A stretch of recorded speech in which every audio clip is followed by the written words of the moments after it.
nga bwekiri nti muganda wange ennaku z'omubbi zibeera ana era bwe ziggwako ziba ziweddeko. eza sipapa zirabika zaggwako era kirabika byasiba bye bikutuka anti munnange obujulizi bwonna bumuluma. jjukira nti olwedde yali yabwewaako dda nti ye tabba bannayuganda abba abo ba foreigners. nsuubira okuba nti ekyo muganda wange tekimugisaako musango okoleko kubeera nti muganda wange kimunyika bunnyisi si papa. bwati bwe yeewaana ng'ali ku police station oba CID ng'abategeeza kituufu ye amanyi okunyakula, naye tanyakula bannayuganda, yanyakula abo ba foreigners. natamanya nti ate wano ba foreigners bwe tugenda mu level oba class ey'aba citizen, munnayuganda ali wansi nnyo ku bo, kuba munnayuganda tasobola kwerega ku muchina mu class. munnayuganda ye ayinza okuba ali mu 7th class, nga bano abasudani abachina ebifo bino ebisooka babitwala dda. kakati muganda wange amawulire agaveeyo galaga nti fingerprints ebyenkumu bwe bitu bimaze okubeera nga biyiwayo si papa, bimaze okubeera nga bimuyiwayo ne mukyala we Shamira. ku bunyaguluzi buno muganda wange bwe baakola waba obugambi bw'okubeera nti baabukola ate era obujulizi nga babwewaako. kakati obujulizi obuliwo era nga si papa gwe tumanyi obulungi amanya ge nga ye Charles Olim, si papa ne mukyala we Shamira Nakiyemba abavunaanibwa okubeera nti munnange be baakulemberamu obunyazi obw'amaanyi ennyo, era ng'emisango gye babavunaana egy'obunyazi wamu n'okugezaako kubeera nga bakyusakyusa ssente mu kuzibuzaabuza ze banyaze. era fingerprints muganda wange zimaze okubeera nga ziraga fingerprints engeri nti munnange mu modern science kakati ze zikola, era aba forensics bamaze dde okubeera nga bakola omulimu gwabwe, era nga okusinziira ku byenkumu bino bano si papa ne mukyala we bibateeka butereevu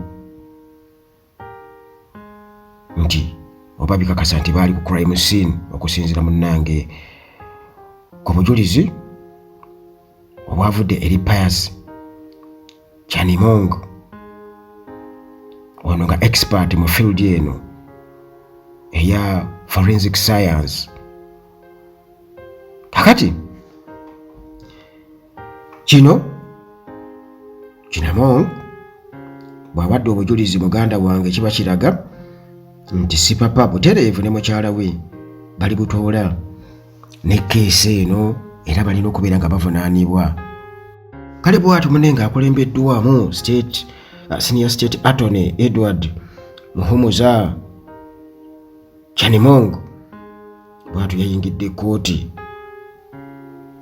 nga bulijjo akutte ebizibiti bye baafuna okuva ku scene, ku crime scene, nga mulimu sente ebyabadde birimu sente ebbaasa nnya, era nga munne n'akakasa nti bo ng'abakugu bye baazudde ebyenkumu bya sipapa ne mukyala we ku ebiri nnyo. kakati munnange Chanimong nga expert omukugu mukebera ebyenkumu yannyonnyodde n'agamba nti yakola kyonna ekisoboka okukakasa nti obujulizi bw'aleeta mu kooti buba bwebwo, kubanga yeyambisaako munnange n'abalala ba experts abalala, Assistant Inspector of Police Lwokutaano Geoffrey naye n'akakasa n'agamba nti results munnange zeezo. kale bonna nga bakozesa obukugu bwabwe ne bakakasa nti si papa tewali kubuusabuusa, Kino nno muganda wange ampuliriza kiba kitegeeza nti Chanimongo okujja naawe obujulizi era ebigambo bye muganda wange okubeera nga biwulirwa mu kkooti nga bikakasa nti ebinkumu bya Sipapa ne mukyala we ddala kwebiri ku bizibiti, muganda wange kiba kitegeeza nti ku Sipapa kabeera kaweddemu era kaba kazito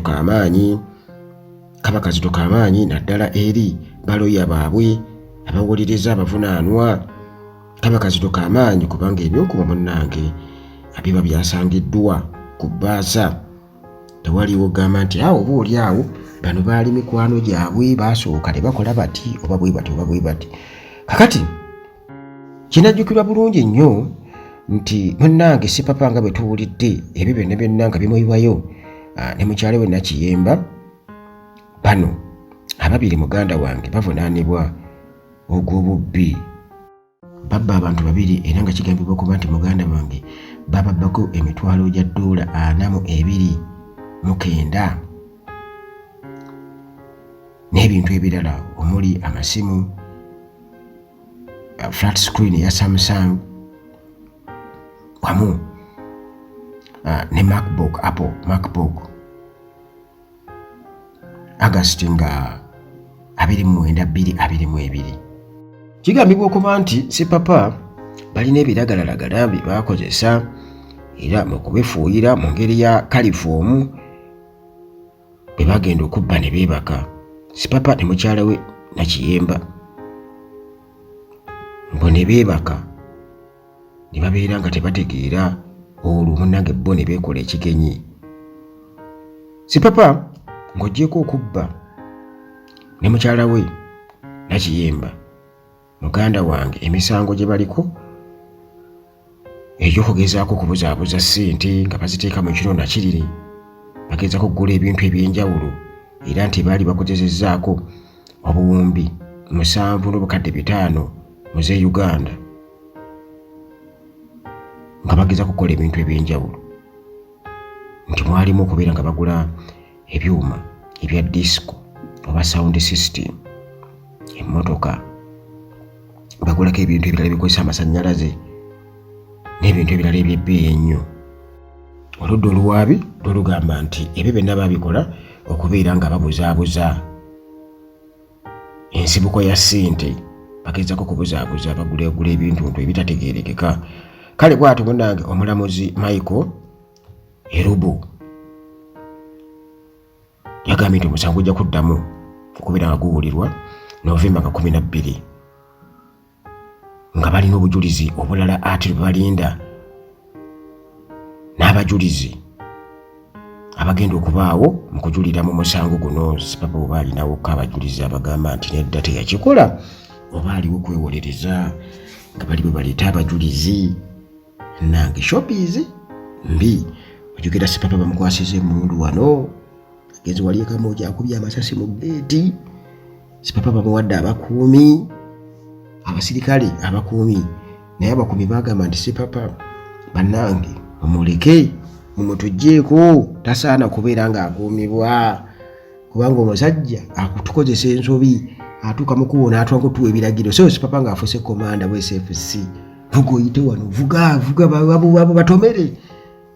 Sipapa bagenda okulaba SFC nti awo omusajja wafujjo nnyo ono teyeesemberezeka mafiya, anti yatugamba nti wa Museveni takooko naye ayingira buyingizi kubanga memba wa famire. Kakati memba wa famire muganda wange era akaze kafiira ku mugumba kuba yatugamba memba wa famire.